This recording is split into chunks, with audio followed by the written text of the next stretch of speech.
Hello to everyone, today we will learn basic English grammar. आज हम इस class में बेसिक इंग्लिश ग्रामर के बारे में सीखेंगे। बेसिक इंग्लिश ग्रामर सीखने के लिए सबसे पहले आपको कुछ चीज़ों का ज्ञान होना चाहिए।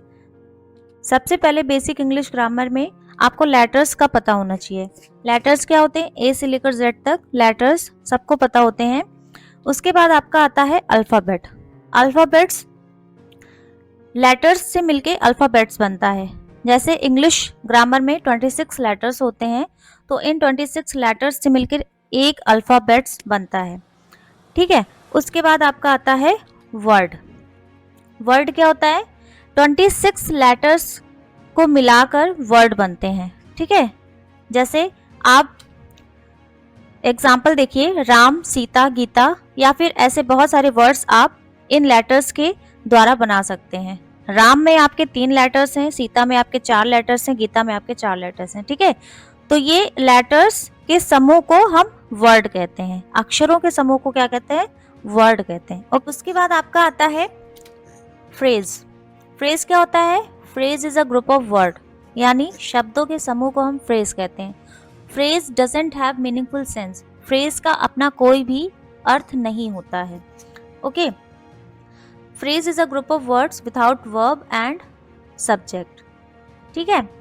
जैसे with a green shirt, example के तौर पे हमने लिया है विथ अ ग्रीन शर्ट। आपको यहाँ पे कोई भी सब्जेक्ट या फिर कोई भी वर्ब नहीं दिख रहा होगा।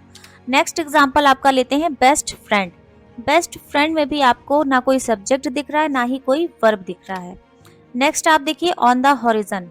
इसमें भी आपका ना कोई सब्जेक्ट है, ना ही कोई वर्ब है। तो फ्रेज क्या होता है? ग्रुप ऑफ वर्ड होता है जिसमें देखिए विथ अ ग्रीन शर्ट लिखा है, तो इसका आप कोई भी मीनिंगफुल सेंस नहीं निकाल सकते हो। ठीक है। विथ अ ग्रीन शर्ट का मतलब क्या हो गया? कुछ नहीं। बेस्ट फ्रेंड का भी कोई अपना अलग से मीनिंग नहीं निकाल सकते। जब आप इन शब्दों के समूह को किसी भी वाक्य में जोड़ेंगे, ठीक है, इन ग्रुप ऑफ वर्ड्स को किसी भी सेंटेंस में ऐड करेंगे, तो ही इसका मीनिंगफुल सेंस निकल कर आएगा। मीनिंगफुल सेंस निकालने के लिए हमें इनको सेंटेंस में जोड़ना पड़ेगा। बिना सेंटेंस में जोड़े आप इनका मीनिंगफुल सेंस नहीं निकाल सकते हो। ठीक है। तो नेक्स्ट आपका आता है क्लॉज। क्लॉज किसे कहते हैं? क्लॉज सब्जेक्ट प्लस वर्ब के समूह को क्लॉज कहते हैं। मतलब क्लॉज में आपके सब्जेक्ट आते हैं और वर्ब आते हैं। बिना सब्जेक्ट और वर्ब का कोई भी क्लॉज नहीं बन सकता है। जैसे आपका एग्जाम्पल है शी लॉप्स एट शाई पीपुल। वह क्या करती है? शाई पीपुल पर हंसती है। मतलब जो ऐसे लोग होते हैं जो बहुत ही शाई होते हैं, बहुत ही शर्मीले स्वभाव के होते हैं, उन पर हंसती है। तो यहाँ पर आप देख रहे हैं शी सब्जेक्ट है, लॉप्स वर्ब है। तो सब्जेक्ट और वर्ब ये सेंटेंस पूरा कंटेन कर रहा है, तो इसलिए ये क्लॉज है। नेक्स्ट एग्जाम्पल है I waited for him. I waited for him, इसका अर्थ क्या हुआ? मैंने उसके लिए इंतजार किया। ठीक है। तो इस सेंटेंस में आप देख सकते हैं आई आपका सब्जेक्ट है, वेटेड आपका वर्ब है। तो यहाँ पर ये सेंटेंस भी सब्जेक्ट और वर्ब कंटेन कर रहा है, तो इसलिए ये एक क्लॉज है।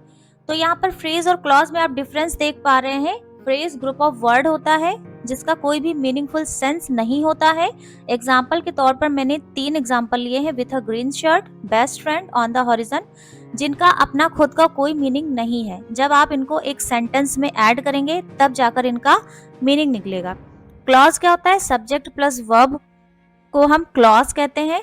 किसी भी सेंटेंस में अगर सब्जेक्ट और वर्ब है तो वो हमारा क्लॉज है। ओके। नेक्स्ट आपका आता है सेंटेंस। अब बेसिक इंग्लिश ग्रामर में यही कुछ चीजें होती हैं जिसके बारे में आपको नॉलेज होनी चाहिए। लेटर्स क्या होते हैं, अल्फाबेट्स क्या होते हैं, वर्ड क्या होते हैं, फ्रेज क्या होते हैं, क्लॉज क्या होते हैं, सेंटेंस क्या होता है। ठीक है। तो phrase, clause, letter, alphabet, word, ये सारा मैंने बताया आपको। नेक्स्ट आपका सेंटेंस है। सेंटेंस क्या होता है? Subject plus verb plus object, ये पूरा मिलाकर सेंटेंस बनता है। ठीक है। किसी भी सेंटेंस का पूर्ण अर्थ तभी निकलेगा जब आप उसमें सब्जेक्ट, वर्ब, ऑब्जेक्ट रखोगे। ठीक है। तो जैसे मैंने एग्जांपल लिया Ram is a good boy. अब यहाँ पर देखिए सब्जेक्ट आपका राम है, इज आपका वर्ब है, आ आर्टिकल है, गुड एडजेक्टिव है, बॉय ऑब्जेक्ट है। ठीक है। तो आर्टिकल और एडजेक्टिव ये सारे पार्ट्स ऑफ स्पीच के पार्ट हैं, तो इनको हम नेक्स्ट वीडियो में कैरी ऑन करेंगे। फिलहाल के लिए आप इतना जानिए कि बेसिक इंग्लिश ग्रामर सीखने के लिए आपको मेन क्या चीजें पता होनी चाहिए। आपको मेन फ्रेज के बारे में नॉलेज होनी चाहिए, क्लॉज के बारे में, और सेंटेंस कैसे क्रिएट करते हैं उसके बारे में नॉलेज होनी चाहिए। कुछ लोग कहते हैं कि मुझे इंग्लिश समझ में तो आती है बट मैं बोल नहीं पाता हूँ। कुछ लोग कहते हैं कि मैं इंग्लिश पढ़ तो लेता हूँ लेकिन बोल नहीं पाता हूँ। तो सबसे पहले इंग्लिश बोलने के लिए आपको मेन चीजों का नॉलेज होना चाहिए। इंग्लिश बोलना कोई भी कठिन काम नहीं है। अगर आप इन सारी चीजों का नॉलेज रखेंगे तो आप भी आसानी से इंग्लिश बोल सकते हैं।